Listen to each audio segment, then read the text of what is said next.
आपण बरोबर आणि चूक यातला फरक नक्की कसा शिकतो? कधी विचार केलाय? याच एका मूलभूत प्रश्नाचं उत्तर देण्यासाठी मानसशास्त्रातल्या दोन मोठ्या नावांनी म्हणजे जीन पियाजे आणि लॉरेन्स कोहलबर्ग यांनी आपापले सिद्धांत मांडले. चला तर मग त्यांचा हा विचार प्रवास आज समजून घेऊया. चला एका कोड्यानेच सुरुवात करूया. हे कोडं आपल्याला बरोबर आणि चूक यातील फरकाच्या थेट मुळाशी घेऊन जाईल आणि नैतिक विकासाचा रहस्य उलगडायला मदत करेल. हाच तो प्रश्न होता ज्याचं उत्तर शोधण्यासाठी जीन पियाजे आणि लॉरेन्स कोहलबर्ग यांनी आपलं संपूर्ण आयुष्य वेचलं. आपली नैतिकता नक्की घडते तरी कशी याचाच त्यांनी शोध घेतला. सुरुवात करूया पियाजेंपासून. त्यांच्या मते मुलांची नैतिकता काही जन्मतःच ठरलेली नसते. उलट ती त्यांच्या अनुभवातून आणि विचारक्षमतेनुसार टप्प्याटप्प्याने घडत जाते. पहिला टप्पा आहे बाहेरून आलेले नियम. म्हणजे इथे लहान मुलांसाठी नियम म्हणजे जणू काही दगडावरची रेष.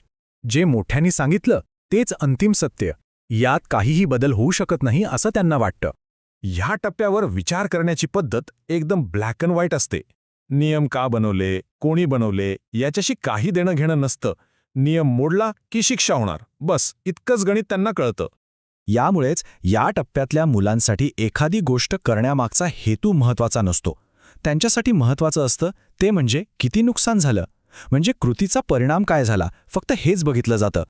पण जशी मुलं मोठी होतात तशी त्यांची विचार करण्याची पद्धतही बदलते. पुढच्या टप्प्यात नैतिकता अधिक लवचिक आणि व्यक्तिनिष्ठ होते. आता ती बाहेरून लादलेली गोष्ट राहत नाही तर आतून आलेली असते. आणि इथेच सगळ्यात मोठा आणि महत्त्वाचा बदल घडतो. आता मुलांचं लक्ष परिणामांवरून ती कृती करण्यामागच्या कारणावर किंवा हेतूवर जातं.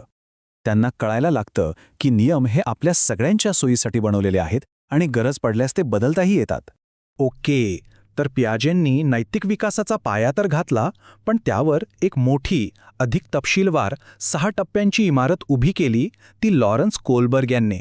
चला आता ते पाहूया.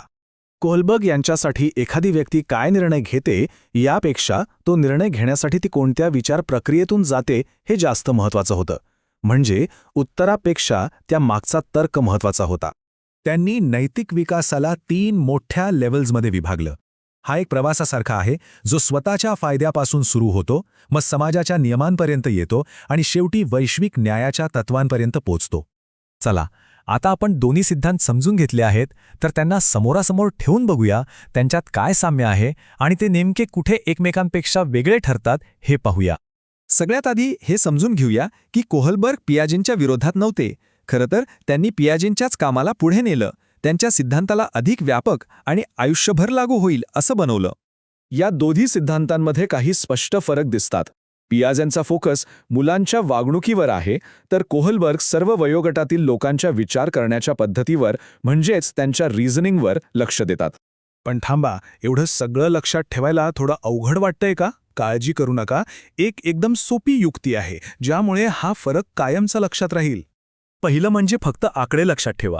पियाजेंचा सिद्धांत सोपा 2 टप्प्यांचा आहे, जो पाया आहे, तर कोहलबर्ग यांचा सिद्धांत 6 टप्प्यांचा म्हणजे अधिक तपशीलवार आणि विस्तारित आहे.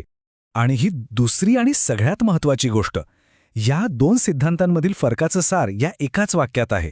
पियाजे विचारतात काय केलं, तर कोहलबर्ग विचारतात का केलं. एकाचा भर आहे कृतीवर, तर दुसऱ्याचा त्या कृतीमागे असलेल्या विचारांवर.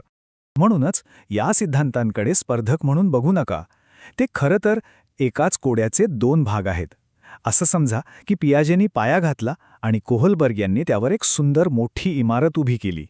आणि शेवटी हा एक विचार मनात येतो की नैतिक विकास फक्त लहान मुलांपुरताच मर्यादित नाही.